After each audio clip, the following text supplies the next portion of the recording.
All right, on this week's episode, we are joined by Joey Hummel, former Marine turned mortgage professional. So let's hear his story this week on the Vets and Real Estate Podcast.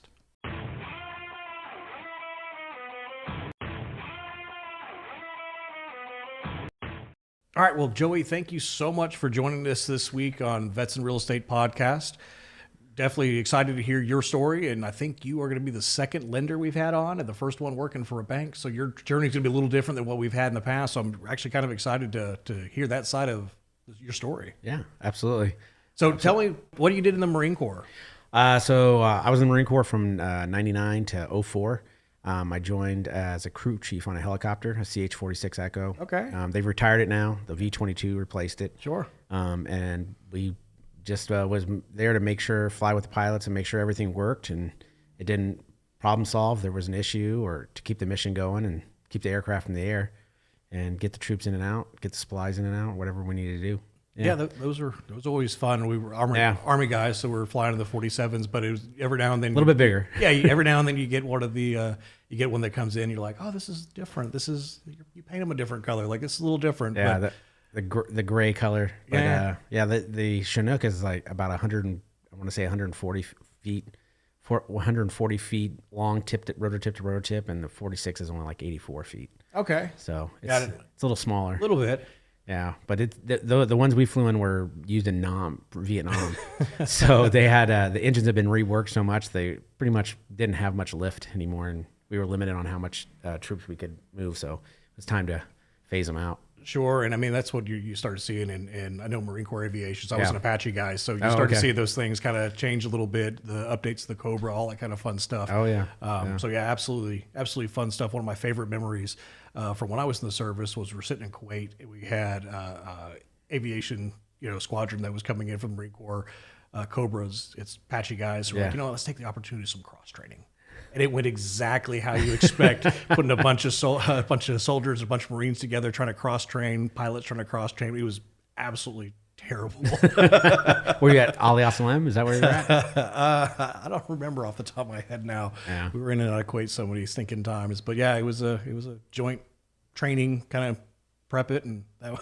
Yeah, we were stationed in Iraq, and in 03 is when we first went into our OIF-1. Mm-hmm. That's where we were stationed. So we would fly our missions up, attached to the RCT 1 and 5, I believe. Okay. And then we just did the CASEVAC, resupply, and all that stuff for them during that time. So, yeah. So then you go from the Marine Corps. You said you got out in 04? I got out in 04, and the transition at that time for the military was not what it is today. And they basically were saying, like, thanks for your service. Here's your piece of paper, and have a nice life. And you walked out and was like, okay. And then you went on, and I went to a place called Tortilla Joe's because I was stationed in Camp Pendleton, California. Okay. So I just went back up to Orange County, got a job at a restaurant, and I was a food runner. So I went from signing a $10 million aircraft off, save for flight, to going, would you like some salsa with your burrito? And it was a very humbling experience. Sure. And I struggled for a while getting transitioning out. Had been married a couple times and whatnot, but I think that's a standard issue though in the military, right? So yeah. Like if you don't have a divorce, you need to get one. That's right. You can't promote you until you get at least a divorce. Yeah. Right. And I struggled for a bit. So I didn't bought my first house in 2009. We moved to Texas, up in Frisco. Okay. Got a job selling cars. And while I was there, learned a lot about the business, doing that, and was very successful in it. But I got out of the business. That business wasn't for me, and we were moving back to California where my family was, and that. Bought my first house in 2009 using the VA loan, which was great. Didn't know anything about it, and I look back at that deal and I was like, what did happen? And ended up buying the house and selling it, and made a profit, and was like, wait, this is awesome. I really like real estate. And that's really when I got into it and started learning more about not only the buying of a home, but the finance part of it and how the numbers work, being able to buy the rate down and how to use seller concessions and all these other tools and financial strategies you can use. So I started getting more into it, and from there I just kept growing with it. But then I never got into the real estate, but I was always talking to people and talking about my experiences and the advice I would give. And then that's how I ended up getting into it, because I started a nonprofit with another Army vet. He's with the medic with the 101st. He became a roommate of mine. We were roommates, and he got me into saltwater fishing. So we started taking veterans out on trips. We take 20 to 30 veterans out on an overnight trip, 2-day trip. No cell service, no alcohol, and all we do is get them out in the water and let them connect, and find those where we struggled with that transition. Is we're just saying, hey, it's now that you're on the veteran side, you're on the civilian side, you're not alone. Sure. We're out here and we're here to help. Like we're family, because those experiences we've all had are a little bit different. It's hard sometimes to connect. Sure. So we started that and really found a passion of helping people and seeing them start to thrive.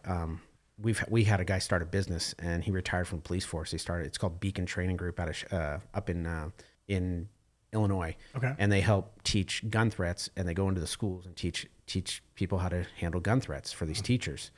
He was a special forces guy, and that's what they do. And it's really cool to see that, but they connected on the boat, and the two guys started this company, and now it's thriving, and it's pretty awesome. And so the what we're doing is really, it's core and to the point to where the people are connecting and having that. Well, seeing that, I went, man, what is the thing that I'm passionate about? And my wife tells me, she goes, well, you've always been in real estate. I said, yeah, I think I'm going to go be a realtor. And I said, okay, so what's like everybody, what is the first thing you want to do? Be a realtor, because that's what everybody, the path they go. Sure. And I was, my wife and I had a house that we were renovating it and getting it set up for a rental. And 2 months into it, and I looked at her and said, I think I'm going to go on the lending side. She goes, I was waiting for you to say that. And I went, all right. So that's how I got on the lending side, because I knew I could be more effective and help people more on the financial stuff and the financial strategies that goes into buying a home. And so that's how I got into it. And I've been doing it for just over 2 years, and love it, thriving. And I know the market's, everybody's like, the market's a little weird right now. I'm like, it's always weird. If we knew what the answers to everything, we'd have a crystal ball telling us, and we'd all be millionaires, and there'd be nobody struggling to pay a mortgage, Right. So what does a day in a life look like as a lender then? Day in a life is really, with today's market, social media, getting out, talking to people, and that my business model is really based on my reputation and who I network with. I've met a lot of people in the industry. I've made a lot of friends and family that I'm always talking to.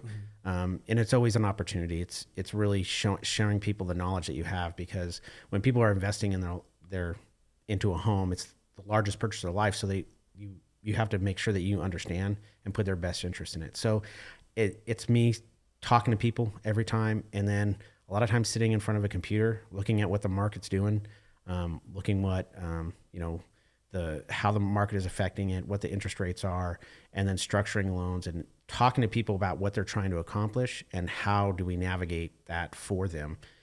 Because there's so many different products out there that for people that when they're financing it, whether it's a DSCR loan, it's an ARM, it's a construction loan. That's one of the things we focus really on is a lot of construction loans, because I work with the Federal Savings Bank. We're out licensed in all 50 states, so we can do loans from Alaska to Florida to Maine to Hawaii. I mean, we can go anywhere, and that allows us to help anybody and everybody. And from my outreach and my network, I get a lot of people that just call me out of the blue and be like, hey, I have a question. And that's what you want. You want to just be able to answer those questions for them. Whether they use me as a lender or not, I want to make sure they have the right information. Sure.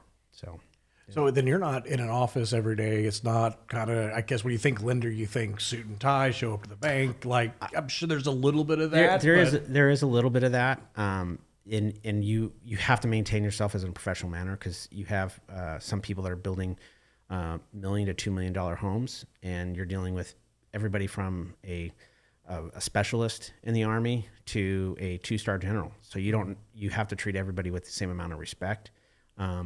And you help them in wherever they're trying to path. So, but yeah, sometimes you're in a suit and tie. Sometimes I'm wearing a hoodie and a hat. So you just be yourself. That's the biggest thing is, I don't change who I am Sure. or anything like that. I got out as a sergeant in the Marine Corps, and but some of my best friends are now. I look back and they're like, "Hey Joe, I'm getting out." I'm like, "Oh yeah." I'm like, and I'm thinking they're a sergeant. No, they're sergeant majors and they're colonels, and I'm like, "Oh yeah, we're old now." So I would be the same place. I think that's been the weird thing too. Is I can recall when I got out of the service, I was at Port San Antonio for a while, Yeah. and you're walking to those meetings, and you are dealing with the full bird colonels, the general officers, and like, call me Frank, call me Bill. Sergeant in me is like, no, Yeah, I feel like I'm like I forget I have gray hair on my face now. That's the that's Right. the largest thing. So yeah, but yeah, that's really what it is. It's just it's really talking to a lot of people. I spend a majority of my time on the phone, not only with me but my assistants that help me with structuring my loans and making sure that that all the information's right. We capture all of it, and that we can make the best decision for them and be like, hey, here's some advice, here's some options that you can choose, but solely it's really up to them to make sure that they make the decision for themselves. That's the most important thing. So I'm assuming there's some type of licensing, some type of training. There's something, they don't just say, here you go, start handing people millions of dollars. No, not like that. There is licensing you have to do. You have to do 20 hours of the NMLS, National Mortgage Lending Service, and it's basically where they hold your license, and that you can practice. Just like a financial advisor has a license, as a lender, you have to have them. Especially after '08, they got really strict with that. Dodd-Frank, all that. You get Little bit of fun in little, 08. little, yeah. So, and there's goods and bads about it. You know, the regulation, nobody likes regulation, but at the same time, you got to have some because it protects sometimes the consumers for the predatory lending that goes out there. So, I think that's cleaned it up.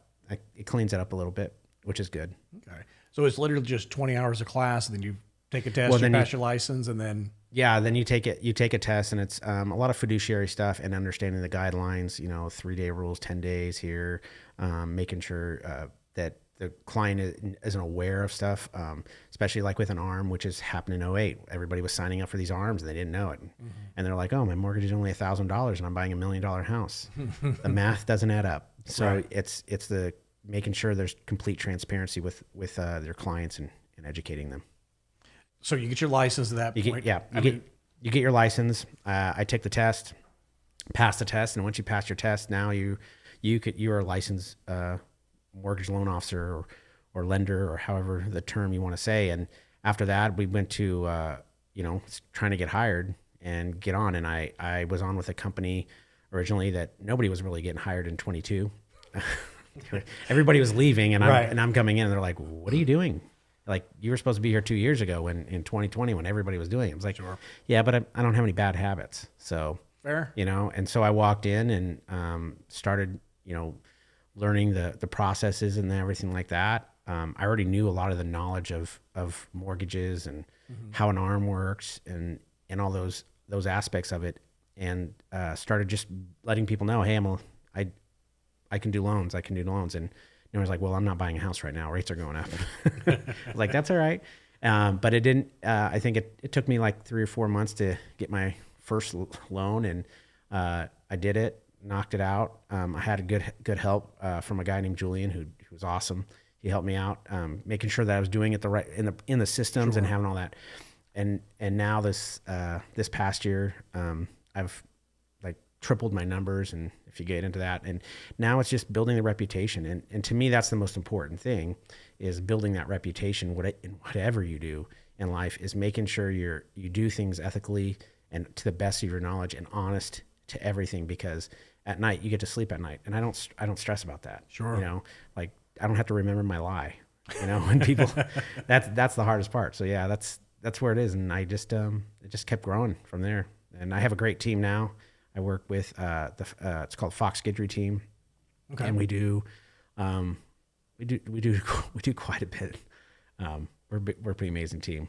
I'm thankful to be over on this team when they pull me over. And I've heard this a little bit as well, is that a lot of veterans, when they come over, it's the camaraderie from the service that they're looking for when they come into the civilian world. And I know even for me, my first job was at a solar nonprofit where I was an intern.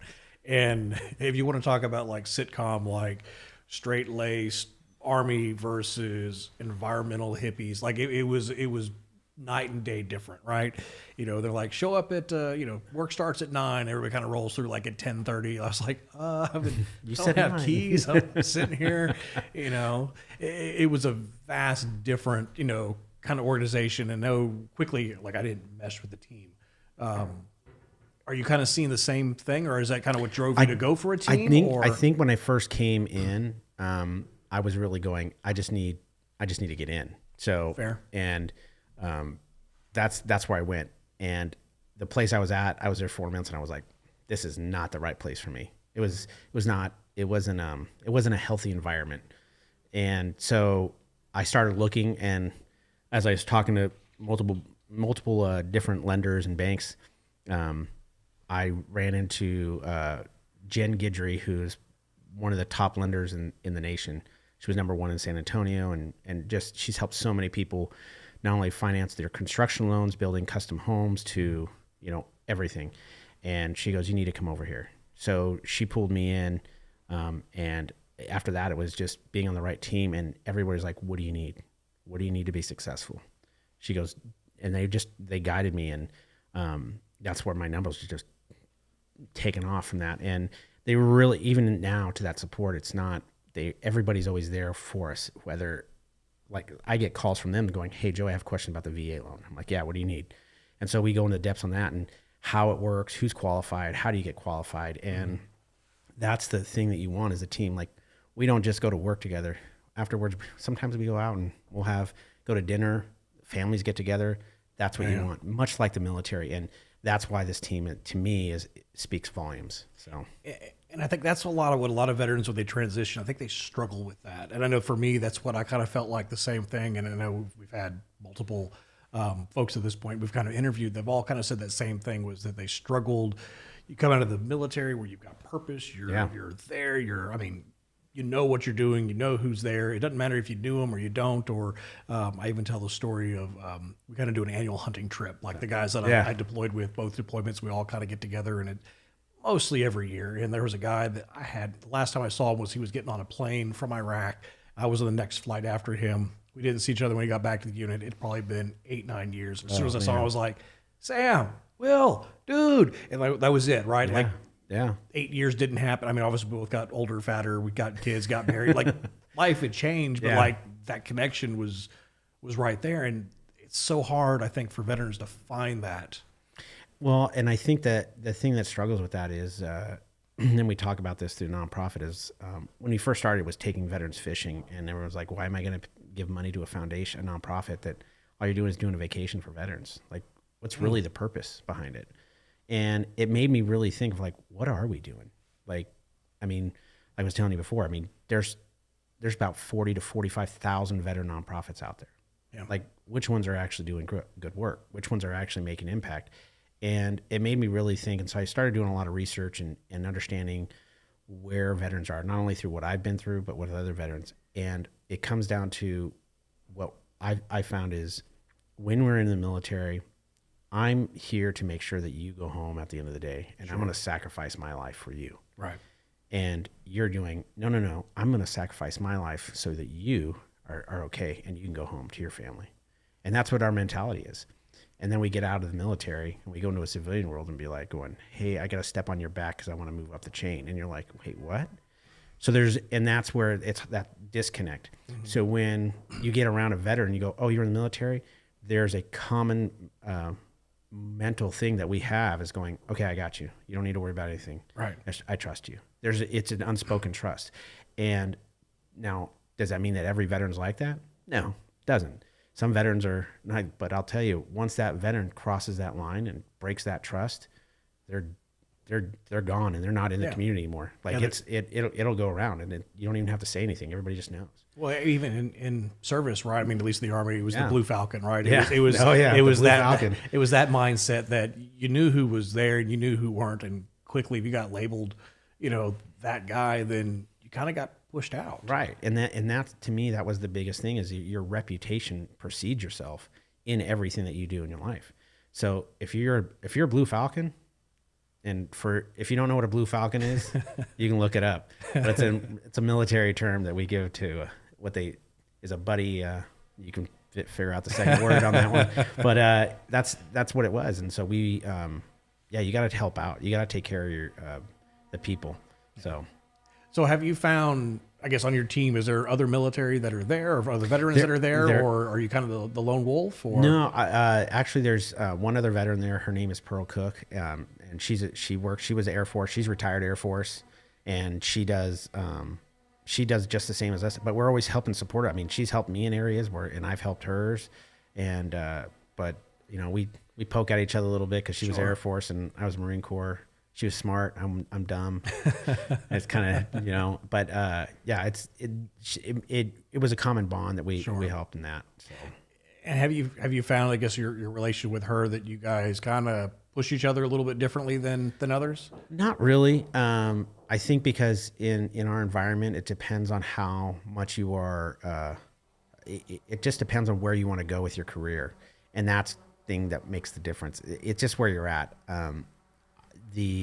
Some people are just, you know, I just want to help out here and do the A, B, and C. And some people are like going, I just need to be number one. Sure. That's all I need to be. And I'm very competitive, more like with myself, and to making sure that my processes are streamlined and everything like that. And I get that with people that I work along with. Sure. And that's been I know for me, when I got out, I ended up, while at UTSA, ran across got the Marine. Yeah. He was a Mustang, got out I think he got out as an 03. Yeah. Came back to get a degree in real estate. I don't know, he's got like 16 degrees at this point. But it was one of those, like, early on, we both kind of graduated right around the same time. I think he was a semester or so ahead of me, but right around the same time, we both got into brokerage right around the same time. And we would get lunch on a regular basis. We're always friendly. Like, it was always there, but we're also competitors. And I think what was always interesting with him was the way that we competed was like we were in the military. Like, we both want to get promoted. We both want to move up. We both want the choice assignment. But I also didn't want him to falter. I wanted to beat him at his best. And it was one of those, like, iron sharpens iron. It's like 100%. We both raced to earn our CCIM first. I beat him. Yeah. But then we turned around and raced to get our broker's license. Well, he beat me. And it was one of those, like, oh, you're doing that? Crap, I need to get out there. I need to start going. And I don't know, to me, that was probably one of the best things that at least happened in my career, was finding somebody else who was military, that had that same mindset. And we both were, here's what's working, here's what's not, but just growing and being friendly, competitive, like it is in the service. Yeah, it really is. And that it goes right back to that competitiveness, and that I never want you to be, I want you to be the best out there, but I'll always be better than you. It's just like, and then they're doing the same thing, or she's doing all of it. So that's what it's all about, is just and because you're pushing each other, you're making each other excel in that. And it doesn't matter what it is, whether it's real estate or anything, but I'm passionate about real estate because of everything, but yeah, it's really pushing each other. Yeah. Friendly competition, little jabs every once in a while. Yeah, but it's all for the best. It is. So if you were to look back at kind of your transition, and you didn't go directly from the Marine Corps into real estate, you had a couple of call it side quests, side ventures in there, right? I've had quite a few. If you were to looking back at kind of how you transitioned, and whether going into real estate or just into the civilian side of life, is there anything you would have done differently, or you look back, you're like, man, that was a bonehead move. Like, I'm glad I learned from it, but that was just a bonehead move. No, I wouldn't. I've been through, from being in war, losing friends, being divorced, and just, almost being homeless, on the verge of suicide. I mean, I've seen all of it, but it's what makes me today. Sure. Luckily, I've been instilled with a resiliency that I've been able to overcome a lot of it. And I think that's one reason that brings me passion about helping people, because some people don't have that. And sometimes I just need somebody I'm like, let's go. What do you need? And to me, that's what it is. So would I change anything? No, because education comes at a price, no matter how you pay for it. Sure. And, you just got to learn and just keep moving forward. That's where the positivity comes. It's my wife last me, she goes, why do you see positivity? I'm always trying to find the positive. Like, what's the positive to it? You got to find it, whatever it is. So, but I've worked in every restaurant. I've had every job in customer service, which I think everybody should work in. Because I'll tell you, that hospitality industry. You start from host stand all the way to the manager, dishwasher. Everybody's important, and you need to appreciate that. But I've also worked in a foundry where we poured metal iron, lived up in Michigan, and made hydraulic pumps for Caterpillar and all those different things. And now I sit behind a desk and count numbers. So it really allows me to connect with a lot of people in every aspect, because I'm like, oh yeah, I know what you're talking about. And they're like, you do? And so it's benefit. I wouldn't change anything. So, and you were talking about originally you're going to be a realtor, go sell houses. Yeah. What was it that you knew wasn't for you, or what gave you the hesitation from going to sell houses versus going into the mortgage side? Because I think a lot of the times we get people come in, I think I shared before we started, like when I came in, I thought you only sold houses or flip houses. Like I thought that was all real estate was. Right. I honestly, because I wasn't selling cars, and when I was selling cars for the time that I was there, I spent a lot of time, and I understood the sales process and the clients and everything like that. And I would, walk through, going out to the car, running out, sweating. Like I would literally burn the shoes off I had to change shoes every 6 months because I had no soles. They would crack and everything. And I didn't want to do that so I got promoted into a management position to where I was structuring the deals, doing the financing, looking at credit, and doing all that. And then I started seeing the business side of it, because now I stepped in the room where everybody was making decisions based on the business. And we were top 5 in the nation dealership. And so I learned a lot more about that. And I could use my brain a lot more than my back. And I knew as I was getting older, they got a whole lot more brain than back. Yeah. So that's really was the key. So when we started doing real estate, I have a lot fond respect for realtors that, spend hours driving around town, showing homes. Hey, these are the cabinets we're looking. And doing all that, finding the comps and doing all those stuff. Yeah. So I have a lot of respect for them to do that. But that's not where my strength is. So my strength is in the financial side, and I know that that's where I can be more effective. And that's what makes a good team is some people are just not good at the finance side, but man, they know how to find a house they're like, how did you find that house so quick? Because that's where their strengths are. They know what they're doing. And that's what I like working with a lot of realtors that are good at that. So I was like, yeah, that's not my forte. But I would say even in the lending side, you're still in sales for the better part, right? You may not be out there hitting the phones, cold calling, beating the streets, doing all the same things the realtors are doing, but you kind of are to an extent, right? You are. You still are in sales mode because you're still selling yourself, though. You're selling the fact that, hey, I'm knowledgeable and putting your best interest at that. Because sometimes you don't even ever meet the client. It's all over the phone or maybe a video chat, and that's it. So it's where you really have to be knowledge based and know and constantly be learning. Guidelines are constantly changing, all these things, the market's constantly shifting. And so it's very important to keep up with that information because you're always going to have competition. There's always other lenders out there and, that are saying one thing and doing another. And I've seen it happen where they went with another lender and then get a phone call like, I should have stayed with Joey. And because there's a lot of promises up front, but once you get to that closing and that closing disclosure comes out, you're like, wait a minute. What changed? Right. Now they have guidelines in there to, regulations that are to keep it that way, but it doesn't mean it's going to happen. And so it's very important to find somebody that you can honestly trust and know, because in the end, that's what you want. You want trust in the transaction. And so it's very big on that. So all the process I do is my base business is really strictly referral. I don't do a lot of marketing for that because my marketing is my reputation and who I am. So if I make a mistake, I own my mistakes. Sure. And I make sure that the client understands that. And if I can, I will do whatever I can to make sure that it's reciprocated back to them so that they're not taking a hit on my mistakes, stuff like that. There's big things on that. But you learn. I mean, nothing's ever going to be perfect. Yeah. So, I mean, that's fair. I mean, I can see where, again, that reputation, you're building relationships. I mean, those are all, I guess, as we start looking at real estate, those seem to be core aspects to really, I mean, everything. We've talked to appraisers, we've talked to lenders, we've talked to, the broker side. They're all basically a part of their reputation. Like that if you've got a terrible reputation, people are going to know and you're not going to last long. but it's also building, I guess, value and continue building value with people. It really is, and to me, that's what speaks volume. When I like went in a car business, I started out. I think my first month I sold 2.5 cars.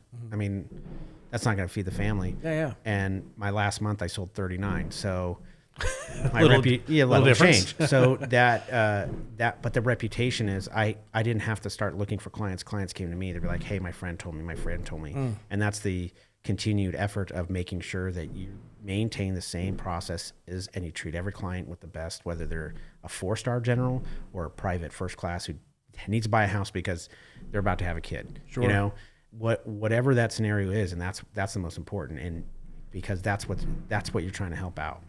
So yeah. So now in your marketing, and this is kind of a question we've asked several folks, in your marketing, do you find that you throw yourself out as the veteran mortgage guy? You're kind of throwing that out there, or is it just kind of naturally come up? Or I focus more on just being that I am a veteran, but not veteran mortgage. I help anybody and everybody. Sure. It's not just veterans. I'm passionate toward veterans and making sure that they know the tools, because a VA home loan is an amazing opportunity and a lot of people just don't know that they can use it multiple times. I think I technically have 2 VA loans right now, and I've used it 4 times. So that being said, like, people are like, wait, what? Because they don't know. And there's a lot of myths. You don't know what you don't know. So the biggest thing is ask questions. And there's so many different people out there that just because it has veterans in the title doesn't mean that it's a great place to go and they're only going to help veterans. There's other places out there. Anybody can do a veteran VA home loan. Anybody. As long as you have a license, you can do a VA home loan. The problem is a lot of people don't know it, so they don't want to use it. They think it's complicated, and it's really easy. It's not hard at all. So no, and I think what you said there, where a lot of folks will promote them being veterans, and I don't want to take away anybody that does. No, absolutely not. There's some great, there are absolutely some great ones, but I remember counseling new soldiers that came in, and I was like, "You're not buying a car, you're not marrying the stripper. Like, this is the thing you're not doing on the first weekend on the base." Yeah. Because they would literally go, "Hey, there's 47 flags here off of Rancière, so obviously I've got to. That's the best place to go because they're patriotic. Well, that's the one with the 33% interest rate. Selling to the Ford Mustang at Oh yeah. $50,000 Yeah, over MSRP. I could tell you the model behind those. I remember this guy came in, we were in New River, and he's a private, obviously, because we've been in the business, been in Marine Corps for 6 months, and he bought a Firebird, and his mortgage payment, he couldn't afford the insurance, so the car sat in the parking lot. He couldn't afford the gas. His literally car payment was his entire monthly paycheck, and I'm just like, what the heck? What are you going to do? You can't do anything. And so yeah, I never bought a car when I was in. I just used all my friends' cars. We just all hung out. Everybody had a car, and then we would throw in gas. But yeah, it was we didn't do that stuff. I didn't buy a car until I came off my deployment in 01. So, but yeah, there's people, and you don't know what you don't know. Sure. Yeah, so. But that's what I want to do. I want to start helping students and understanding mortgage and interest rates. I don't think a lot of people understand how APR works versus those, and how amortization works on it. And they're like, what's that? And that's one of the things I like when I first meet a client. I always talk to them saying, do you know what amortization is? And a lot of times if they say no, I know where I'm at.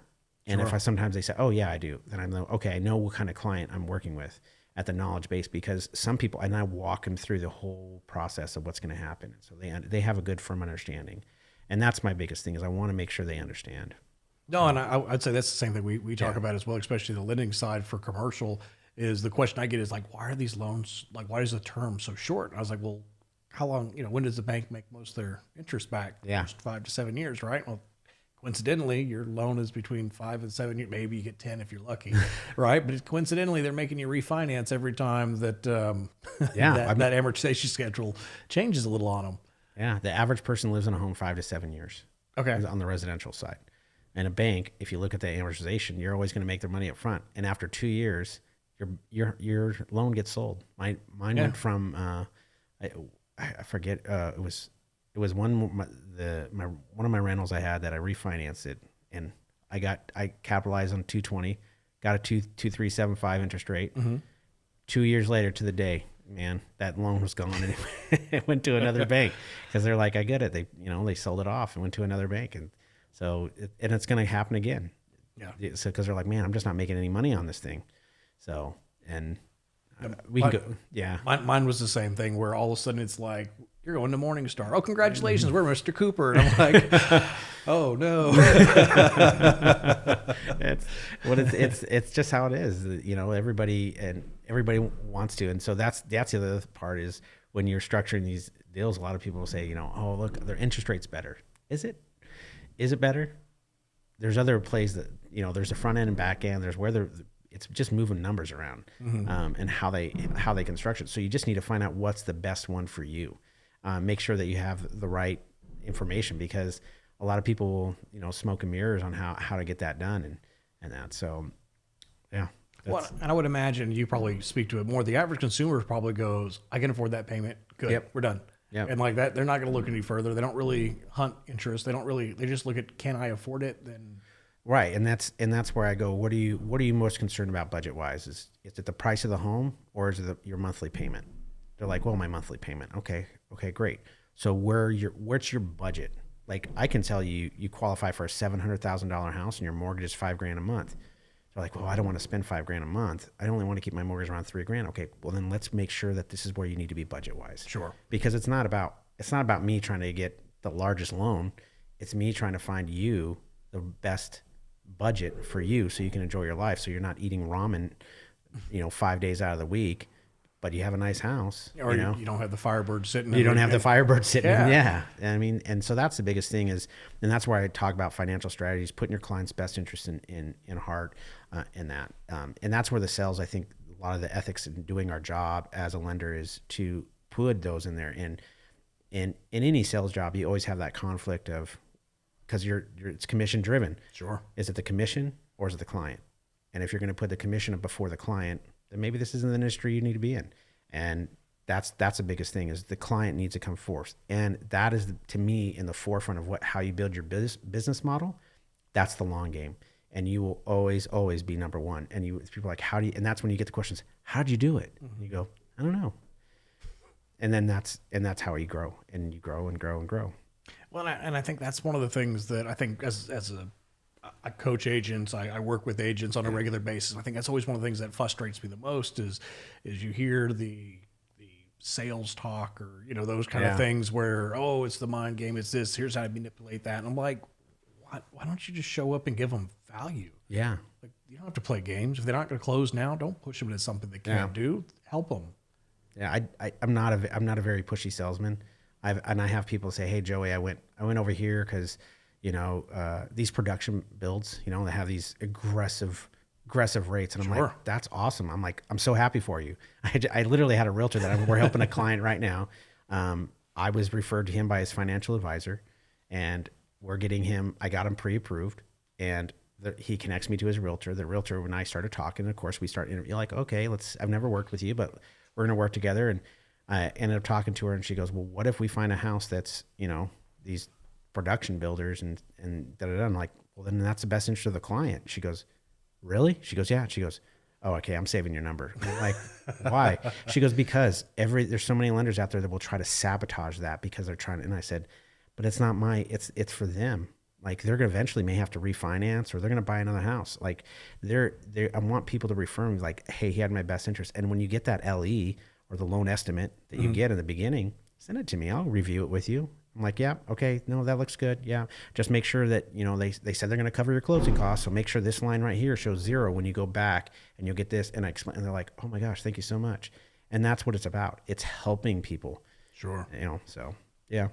So as we're kind of starting to wrap everything up, if you had to leave our viewers or listeners with kind of like one thing that you think has just kind of helped you in that transition from the Marine Corps into the success you've had now, what do you think that would be? Don't be afraid of failure. That's the biggest thing. I like how there's no hesitation in that either. Yeah. You're just right on it. It really, well, I mean, I failed a lot, and I'm probably going to fail again in other aspects, but you just got to keep moving forward. And you have to learn from your mistakes. Put your pride aside, because just like, I got divorced. And I can sit here and tell you my ex is at fault for everything. It's not true. There's mistakes I made, and I've learned from that. And you got to do that with everything within life. So if you're going to fail, but learn from your failures, learn from your mistakes, and move forward and make yourself better and stronger for that. Pretty simple. Yeah. Sounds great. Well, Joey, thank you so much for your time and I sharing your appreciate your story time. here. And hopefully if we get any questions, you're more than happy to jump on and ask those questions. We get them come back. We've had a few come in so far. So you Absolutely. may get a message from me saying, hey, how would you answer this? And we'll try to connect with whoever's there to help. Absolutely. Be happy to. All right. Well, appreciate it. Thank you again so much. Thank you.